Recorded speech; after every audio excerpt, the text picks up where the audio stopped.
Good evening and welcome to this week's edition of Africa in Focus with myself, Kwame, Ghanaian writer, broadcaster, entrepreneur, podcaster, and journalist. And this week's edition of Africa in Focus is a special. We're previewing the Africa Cup of Nations that kicks off on Sunday, the 21st of December. All right, so before we start the show, just to make you aware that if you like what you hear, please share to your friends, your family, your social media networks. Subscribe to Ghana African Focus on YouTube. Subscribe to Ghana African Focus on Spotify. Look out for Ghana African Focus on Spotify. Hit the notification bell. On Spotify will notify you every time we upload a new podcast. Similarly, on YouTube, look out for Ghana African Focus on YouTube. Hit the notification bell. Meaning that every time we upload a podcast, YouTube will notify you. Okay, so please subscribe. We've had some great growth, particularly on Spotify this year, and I'll share those of you probably in the show next week. So yeah, so again, if you want to donate to the show, you can donate as little as $3 a month. You can do that as a monthly subscription or as a one-off payment. And we welcome any donations that you have in order to help us to continue producing some fantastic content from Ghana and from the African content. I'm sure you've agreed this year. We've brought you some really, really great shows coming from Ghana and the African content. And in 2026, we're going to be even bigger and better, and we'll explain more towards the end of the year. So please donate if you want to Ghana Africa in Focus, and I'll leave you the link where you can donate on the funnels to the show. All right, and if you still want to do business in Ghana, look for land, property, look at different parts of opportunities of doing business in Ghana. And then I do have 10 years experience in Ghana. I have property, I have many investments in Ghana. We can help you by, tailoring the package that suits your needs and wants. So if you want to book a consultation with myself, you can drop me a quick email, and I'll leave again the email on the funnels to the show, and we can book you for a 1-hour session for $30 or a half-hour briefing for $20, and we can give you some tips and signpost you to, if necessary, to any organizations that we feel can help you with your journey to relocate to Ghana. Okay, so let's get into the podcast, looking or previewing the forthcoming Africa Cup of Nations. That is Africa's showpiece tournament. Aligns with the, European Championships in Europe, and also the South American equivalent of the AFCON. So the AFCON, which is African Cup of Nations, starts on Sunday, and it's been hosted in Morocco, and Morocco will play their opening game alongside Comoros. But we'll come on to that in a bit more detail. But I just wanted to tell you, about, the typical narrative that is spun by European journalists, particularly when it comes to the AFCON and this time of year. And mind you, these same European sports presenters, journalists, what have you, do not condemn, the Euros or even the South American equivalent. I forget what the South American equivalent is. Maybe somebody can put it in the footnotes. Tell me what the South American equivalent of AFCON is. So the reason why you could say it's devalued in Europe, and even the coach of Mali, who himself is a white man, he said that, in response to FIFA, who is the world governing body of football, they announced that the mandatory release date will be Monday, this Monday coming, the 15th of December. That's 7 days later than usual before major tournaments, yeah? And the Mali coach, Tom Saintfiet, who is a white man, he described the ruling as catastrophic for preparations. He then went on to say, and this is quite pertinent, everyone in Europe thinks African football is not important, he added. It shows lack of respect, and I'm angry, yeah?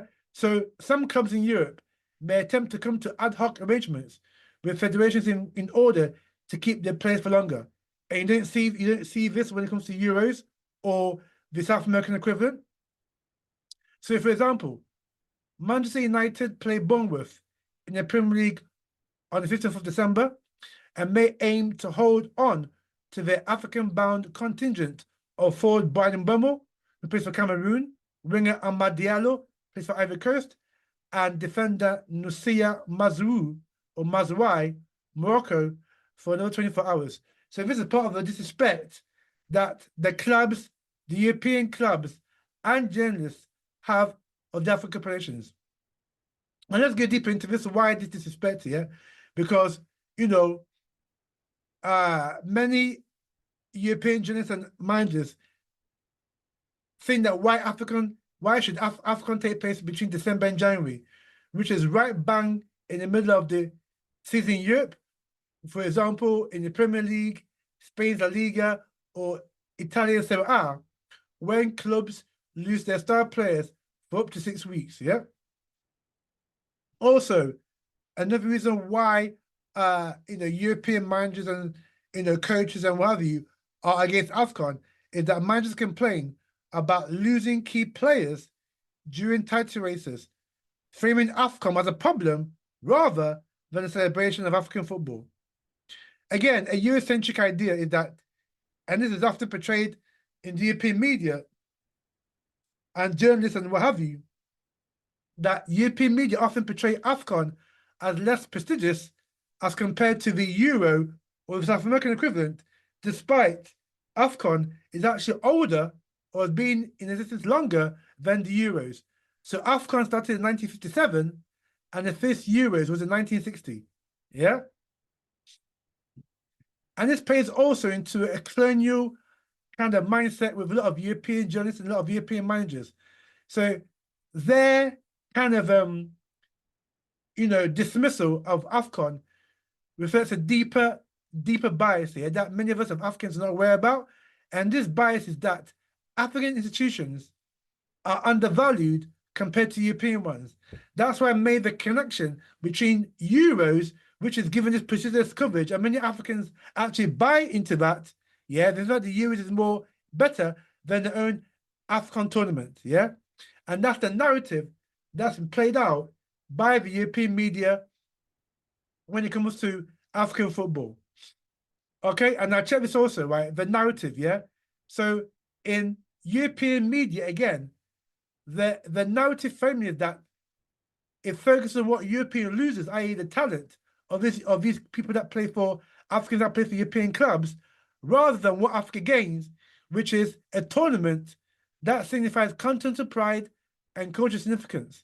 The European media, the European journalists, the European managers don't want to focus about how the AFCON is an opportunity for Africa to have its place on the table and expresses an expression of cultural pride and continental pride along with cultural significance in terms of the footballing realm. They don't want that narrative, right? All they want to do is rubbish the African content at any reason. This is why, here on Ghana and Africa Focus, we divulge from the European narrative and put forward an African-centered narrative, yeah? And this is why also that we promote tourism on the African continent as opposed to going to North America, Mexico, Europe, etc., yeah? Because African countries are often downplayed, yeah, and ignored in the European, frame of things, yeah?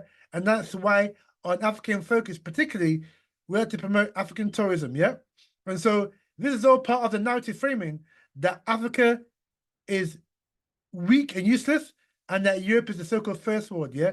So this is why I'm bringing this introduction, yeah, and narrative in terms of how the African Cup of Nations is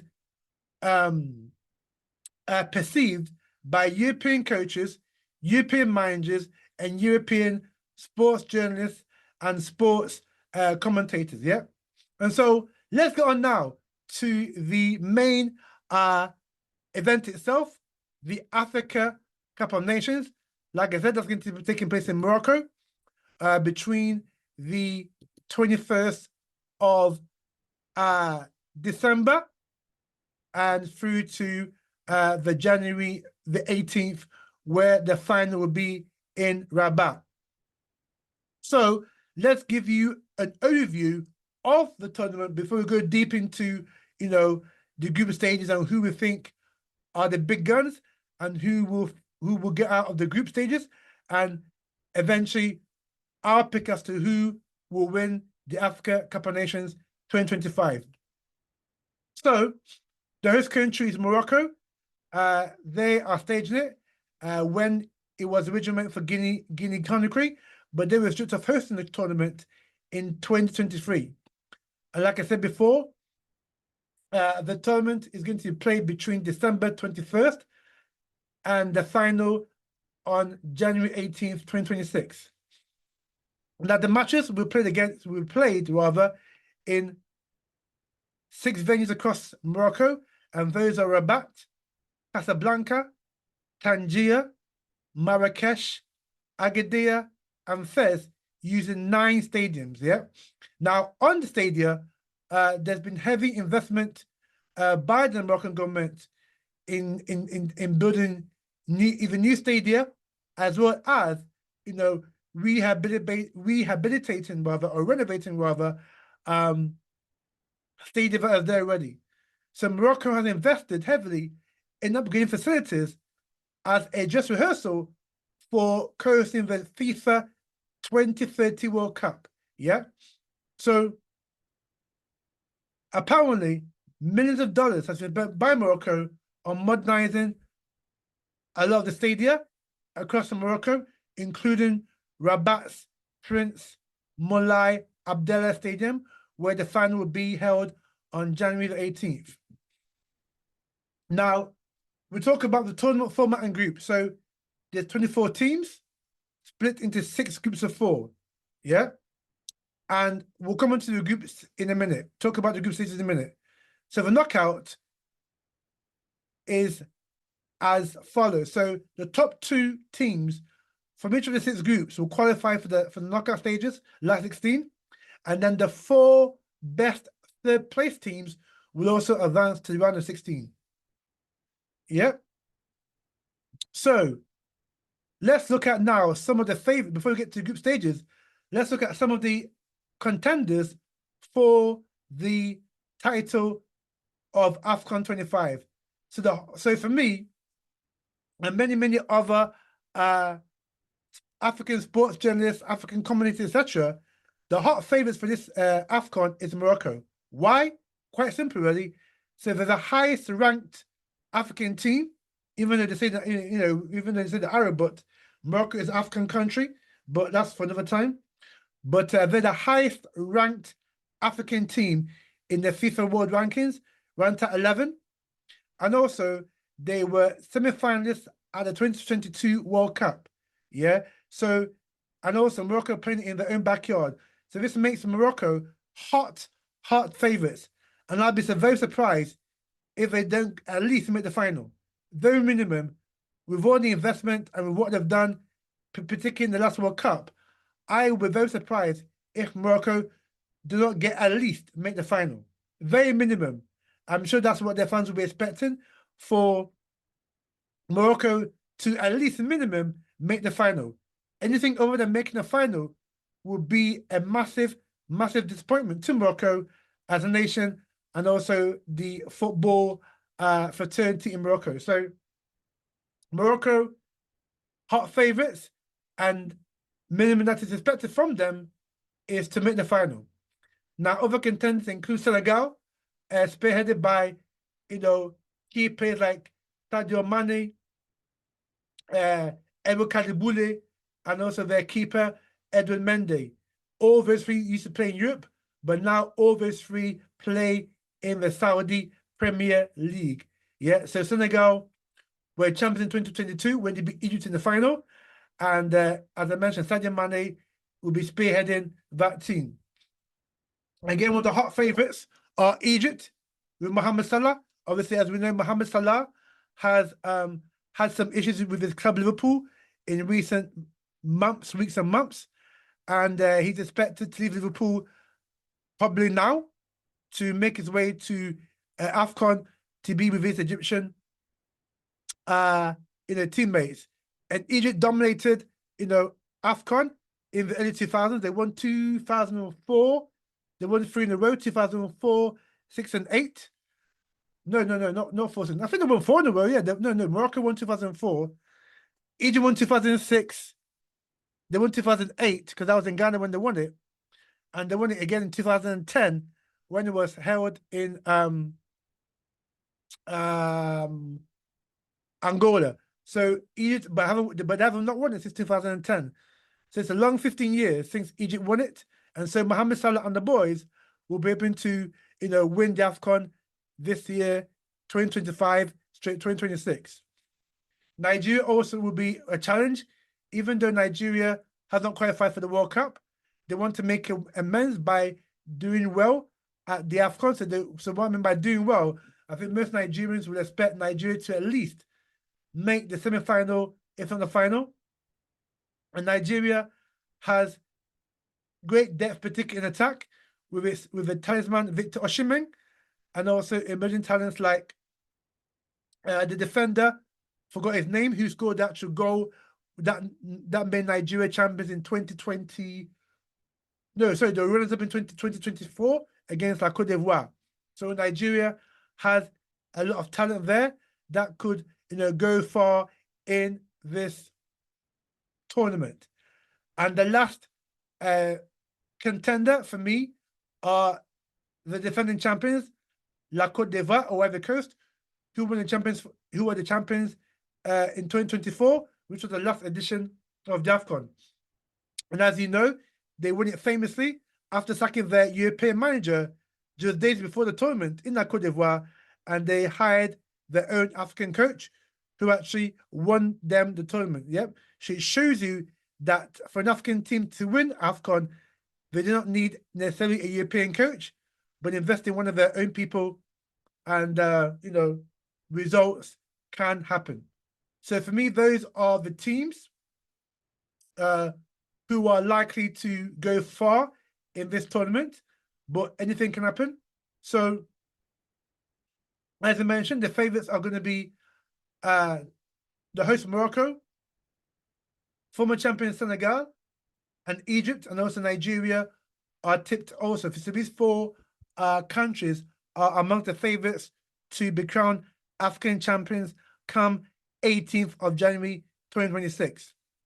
And now some outsiders include Burkina Faso, Algeria, Cameroon, and South Africa. Those 4 countries could perhaps make it possibly to the quarterfinals, possibly to the semifinals. So these are the dark horses as well as the favorites. So let's check out the groups now. So we've talked about a bit about the background overview of the tournament. We've talked about some of the favorites for the tournament, and we've also talked about the knockout stage, how that will work, and who qualifies, or how it works. And we've also talked about some of the teams who could be surprise packages in the tournament. So let's check out the groups now in the AFCON. So in Group A, we've got just bear with me while I get the details up. So in Group A, we've got the host of Morocco, then Mali, Zambia, and Comoros. Remember, the Comoros famously dumped Ghana out of the 2017 tournament at the group stages. Ghana didn't qualify after the group. Yep, Comoros dumped Ghana out, but Comoros are not the same as they were those years ago. So if we're from Group A, the 2 to definitely qualify will be Morocco and Mali. Yeah, with probably Zambia being the 3rd place team. Now in Group B, we've got Egypt, South Africa, Angola, and Zimbabwe. And from Group B, I fancy Egypt and South Africa to progress to the knockout stages, last 16, and possibly Angola being the 3rd place in that team. Zimbabwe are not that strong a team, so they've done well to qualify for this tournament because this is their first time they've qualified for AFCON for quite a while.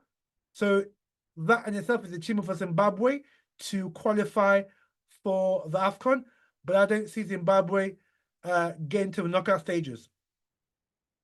Now in Group C, we've got Nigeria, Tunisia, Uganda, and Tanzania. So definitely Nigeria and Tunisia will qualify as the top 2 teams from this group, and possibly Uganda will be the 3rd place from this group. Group D features former champion Senegal, along with DR Congo, Benin, and Botswana. Now, current form tells me that Senegal should qualify definitely, and then I believe DR Congo will be runners-up of Group D. Yeah, and then you got 2 minnows in Benin and Botswana to toss who will finish 3rd in that group. But definitely Senegal and DR Congo should be the top 2 teams that qualify from Group D. Now, Group E, we have Algeria, champions in 2019. Burkina Faso, for me, one of the dark horses. Equatorial Guinea and Sudan. Sudan managed by former Ghanaian coach Chris Appiah. So again, that's another,